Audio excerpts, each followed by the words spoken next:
Hello, thank you for joining our breakout session, Creative Climate Outreach by High School Students. My name is Franklin Wu and I am one of the co-leaders of the CCO Youth Action Team. We have two high school youth groups joining us today. From California, we have Karishma, Linneo, and Kieran from the Silicon Valley North Youth Team. And from North Carolina, we have Kaylin Elman Shea from the North Carolina Triangle Youth Team. All of our panelists are high school students that joined CCO because they were interested in using their political power as individuals to lobby their representatives and build allies in the youth climate movement. They are all leaders in their community and offer inspiration to the next generation of climate activists. Both groups organized and delivered a series of presentations to educate and empower members of their community. They are here with us today to share their experiences and key takeaways. If there are any audience questions, please type them in the chat at any time, and we will have a Q&A immediately after the presentation. And now let's dive right into the Silicon Valley North Youth Team. How did you maintain engagement before, during, and after the presentations? Yeah, let me back up really quickly and explain our presentation initiative. Prior to the pandemic, we were presenting live in classrooms to teach students about different types of climate policy and how they can use their powerful generational voice to influence the government. However, with the lockdowns, we were no longer able to present live, and we decided to take advantage of the Zoom platform to present on a national scale, and Silicon Valley North was able to reach about 100 students from coast to coast. In order to engage those students before the presentations, we utilized social media platforms that are more frequented by youth, such as Instagram, and we posted the infographic shown on the slide to those platforms and to Youth Action Team discussions within CCL's community. However, the marketing initiative that proved to be most effective was reaching out to individuals and catering our marketing message to their interests. For example, I would market the legislation aspect of our presentations to my friends from my law class. Kieran? Thanks. So as we all know by now, Zoom can be an unengaging, even boring platform by default. So we had to make an effort to keep people engaged throughout the presentations. At the beginning of the presentation, we introduced ourselves and encouraged other people to do the same. And while not everyone did, a lot of people were willing to do this. We also used Zoom's native polls and Kahoot, which for those of you that don't know, is a quiz game that both helped people remember information and was a fun way to get people participating. Finally, just before the end of the presentation, we wrote to Congress in real time. So I shared my screen and I wrote to my 3 Congress people, and I encouraged people to do the same at the same time. And it showed how quick and easy this could be. And after all this, by the end of the presentation, there were a lot of interesting and tough questions. Karishma? After the presentation, we sent out a follow-up email to all of our registrants with links to resources such as Schools for Climate Action and CCL's introductory calls. This sparked discussion from people telling us they attended the calls and were excited to join CCL, to others who are more tentative because of their more conservative views, or people who had qualms with the bill. This allowed us to maintain a dialogue with our participants long after our presentation series ended. Franklin? To help others considering doing something similar, what are some challenges you faced, and what are your overall takeaways from this project? So one challenge that we faced was answering tough questions. This is where teamwork plays a huge role while giving the presentations. I remember getting asked a question that I had no idea how to answer, and after only a slight hesitation, my partner jumped in for me. We also had chat monitors ready to search up any information we might not have on hand to help answer those tough questions quickly. Kieran? Sorry. One of the biggest things that I learned in this presentation was how many youth care a lot about climate change, but don't really know what to do to start. So, for example, a lot of people overestimated the impact of individual personal lifestyle changes. So we emphasized that this is a bigger issue. So we were pushing for a legislative and systemic change. We also, for these people, use these what can you do slides to emphasize 3 ways people can start making action: talking to their friends and family about climate change, contacting Congress about climate change, and passing school resolutions. Linneo? To answer the part of your question about takeaways, we thought about what we had learned from giving our presentations and then realized the best next step would be to create a package of resources and provide personalized help to fellow climate activists who want to give similar presentations to their schools or organizations. We're currently still working on that project and hope to launch our package soon. And the infographic that you see on your screen is the infographic for that project. That was helpful advice, and I think it's really important to recognize the opportunities and the challenges in engaging youth. In addition to the presentations, what are some other initiatives that you have been involved in? So to answer that question, outside of the presentations, I'm working on my Schools for Climate Action resolution for my high school. I'm soon going to present it to the school board to hope to get it passed. These Schools for Climate Action resolutions are the voice of the educational sector, and each of them gets sent to Congress. So they are incredibly powerful tools to attract the attention of local and national policymakers, and I'm very excited about mine. We also do print media such as LTEs and op-eds, and those are great for youth to get involved with. I recently co-authored an op-ed relating climate change to COVID-19, and it was very exciting when it got published.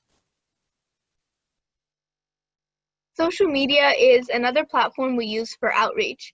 I am part of a Silicon Valley North team that has created an Instagram profile for not only CCL youth nationwide, but also other youth climate activists. Our goal for the profile is to keep youth engaged and updated, but also to provide them with a resource to reach out directly to more experienced youth within CCL to get help on current projects or to get advice on how to get started within CCL. Speaking of current projects, one we have coming up is a Twitter Thunderclap movement that was actually suggested to us by our Congresswoman staffer. We are hoping to engage other youth climate organizations and climate activists in general to spread the message that our generation wants climate legislation. Finally, I just want to thank the people who have been climate change advocates for many years. Throughout history, youth have led social and political movements, but we cannot vote. So in order for our movements to be backed up by political action, we also need something like CCL, with adult allies who are represented in Congress. The most important role for youth advocates is raising awareness of the issue and the urgency of the issue and working with allies to make action happen. Thank you. I think that was a lot of valuable insight and great inspiration from the Silicon Valley North group. Let's now learn some more from the North Carolina Triangle Youth team. Shay? The outreach that the North Carolina Triangle Youth team did was called a Climate Live series, and it was a series of online presentations related to climate change and CCL that we did from late May to early June. And here is what the Climate Live series required. Members from our youth team helped with social media to promote the series. Youth members helped market the series by creating flyers and reaching various climate youth organizations. Youth members helped create the presentations, which involve lots of research and knowledge of climate science, the Energy Innovation Act, and political action. And finally, youth members presented them to an audience after having practiced, edited, and revised. The Climate Live series we completed helped grow our communication and leadership skills, which is why outreach like this is also a great opportunity for any young person to step out of their comfort zone and grow. The Silicon Valley North Youth team had completed their presentations first, so we watched their presentations and drew inspiration from theirs, especially ideas that had made their presentation very fun and interactive, such as the Kahoot. Franklin? What inspired the creation of the live stream series, and what topics did you choose to cover? Yeah, so we were inspired to create this series because we recognized that we had to reach youth across the state of North Carolina and across the country to spread our message of climate awareness. Our main goal in giving these presentations was not to simply provide information on a variety of topics related to CCL, although that was important, but rather to inspire them into action and further educate themselves on environmental issues. We also wanted to give members of the youth team an opportunity to present to a larger audience while under quarantine, rather than give, say, speeches at climate events, which they no longer could do. Our first presentation in the series was on political action and climate, and how you can take political action through Citizens Climate Lobby. The second presentation was on COVID-19 and climate change. We thought that this presentation was timely and would help people understand the lessons we can learn from the pandemic to then apply to the climate crisis. And our final presentation was on the economics of climate policy and the Energy Innovation Act specifically, since the economic viability of climate policy is key to actually implementing them in real life. Franklin? That's a really creative take on what we can do, and not just during a time when we need to socially distance. What did your group do to make the presentations more engaging? Since we wanted our presentations to be suitable for a younger audience, we made the presentations both engaging and informative as possible. We achieved this by minimizing the number of words on the slides and instead maximizing the number of photos and visuals. Other elements we included were short video clips that helped explain concepts. I created a Kahoot to test the audience's knowledge in a fun way, and we also encouraged the audience to write to Congress during the presentation. To make it more engaging, we also personalized it as much as possible, having talked about our own experience. For example, Caitlin talked about her participation in the November lobbying conference last year, and we also explained our own reasons for supporting CCL and the Energy Innovation Act. Franklin? It sounds like these presentations were very successful and you were able to form some great connections. On the flip side, what were some challenges your group faced? Yeah, so the goal for our presentation series was to inspire young people to take action within the climate movement and to share with them some of the things that we learned from CCL on a variety of different topics. So in order to do that, we targeted and advertised to organizations that were youth-based and that were climate-centered. We thought that those different demographics would bring in people who had similar interests to ourselves. When we gave our presentations, there were youth that attended and there were youth that were interested in joining our youth team, but we noticed that the majority of our demographic that attended was adults. So we didn't exactly reach people that we wanted to the extent that we wanted to. And we think that a reason that is that the people that we advertised to had already kind of found their place within the climate movement. We think that if we had advertised to broader demographics, such as our schools, such as our extracurricular activities or volunteer networks, we could have found more young people who were still trying to find their place within the community of young climate advocates. Another takeaway that we had is that sometimes the world around you can really influence how your presentations will go and how you should proceed. For us, those things were protests and COVID-19, and they affected our press releases. We released them in print, but we didn't get to do TV and radio. We had to be a little more careful with our marketing, and we might have had lower attendance because of everything that was going on, and that's okay. The important thing is that we try to be cognizant of the world around us, and we try to adapt by having our presentations streamed live on YouTube, and now they are archived on our YouTube channel. So people that couldn't attend then or weren't ready to attend then can now look back on them whenever they're ready. And finally, in addition to the live stream series, how else have the three of you been advocating for climate action through CCR and CCE? That's a great question, Franklin. So I am currently leading a municipal resolution initiative to pass the Energy Innovation Act in Cary, North Carolina, where I live. Essentially, I direct a group of youth volunteers who are drafting up a proposal to pass the act to our town council. What I wanted to do is make sure that while we are pushing for the Energy Innovation Act on a federal level at CCO, that my own town is making its pledge to reduce the effects that it's having on climate. Caitlin? Yeah, so for me, I decided to do a speech at a local climate strike in September. I decided to incorporate my experience with climate advocacy and to incorporate some of the skills I learned from CCL, such as persistence and respect. I also want to emphasize that the things that you find as opportunities might not fall neatly into one of the 5 levers of political will that CCL has set up. And if that's the case, go for it. These opportunities can still be super gratifying and have a big impact. Shay?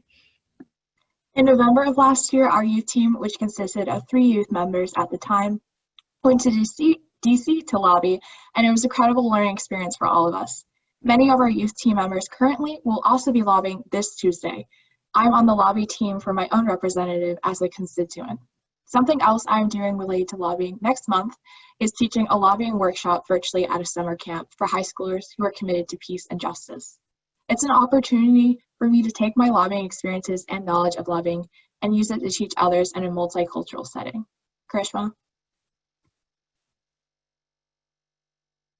These 6 students have, along with their action teams, have reached well over roughly 200 people nationwide in just 7 presentations. That goes to show how easy this type of outreach is. We hope that through this panel, you will feel inspired to take advantage of our presentation package and present to your schools and your communities. Franklin?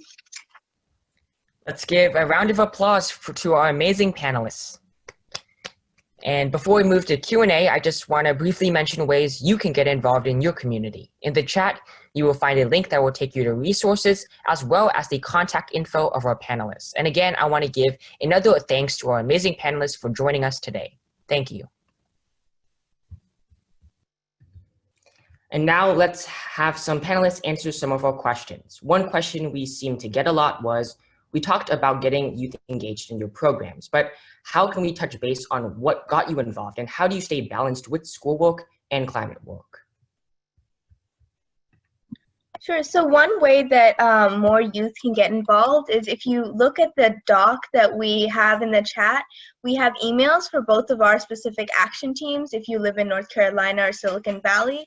And we also have the links to our Instagram profile, so you can DM us personally, talk to us about your interests, and we can help you get connected and start getting involved.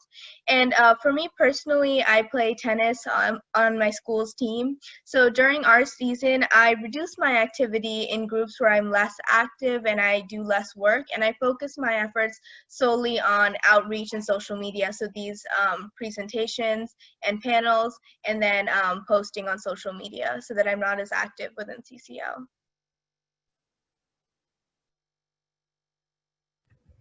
And piggybacking off of that question, how did you find out about CCL, and was there already a chapter at your school, and how did you get started with the climate movement? I can take this one, I guess. I found out about CCL actually through an adult friend, and when I joined our chapter, Silicon Valley North, there were not a lot of other youth that were participating in it.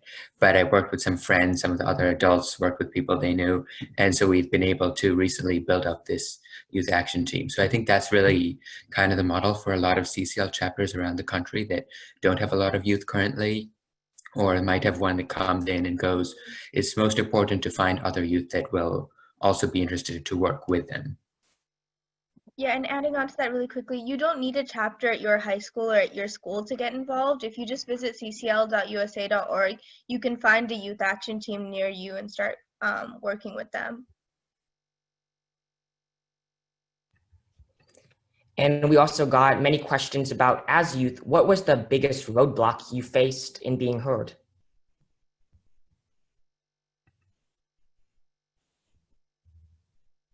I can take this one. I think a lot of people don't take our views seriously, mostly because we don't vote and they feel like we can't really make a huge difference. But it needs to be known that with outreach like this and getting people involved and just letting our senators and our Congress people know that we are passionate and we want change, we can actually instill a lot of change.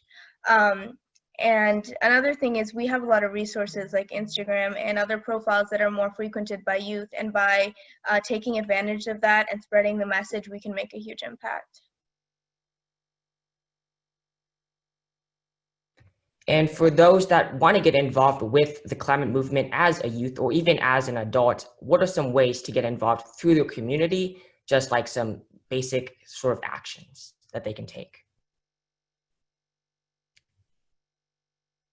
I guess for me, the easiest thing was like reaching out to find my nearest CCL chapter and just attending meetings. Something else that's super easy is just writing a letter to your constituent or being on a calling campaign. That can get you really like up close and personal with the issue without having to put in so much time, especially if you're busy. Yep, CCL is great in the sense that you can choose how many action teams you're part of and how much work you do, so you can really customize it based on how much time you have and where you want to get involved. And I see in the chat right now, we have a lot of questions about how do you start a chapter at your high school? What are kind of the steps you have to take, and what are some obstacles to them? Yeah, so I can take this one.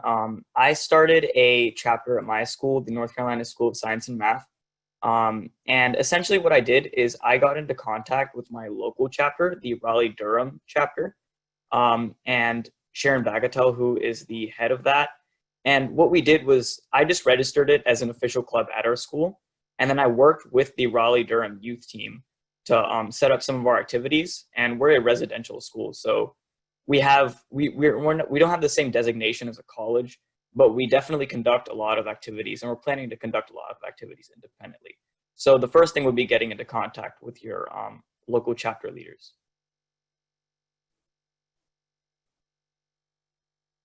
Franklin, you're muted.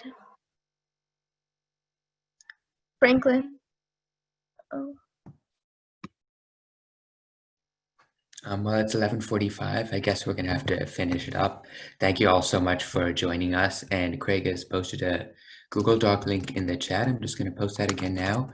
If you want to get in contact with any of us, find out about the SVN initiative to get more high schoolers to present, that would be great. Thank you so much. Thank you for listening to this episode of Citizens Climate Lobby's training program. You can tune into more episodes anywhere podcasts are available. Inspired by what you heard today? Join Citizens Climate Lobby to advocate for bipartisan climate solutions.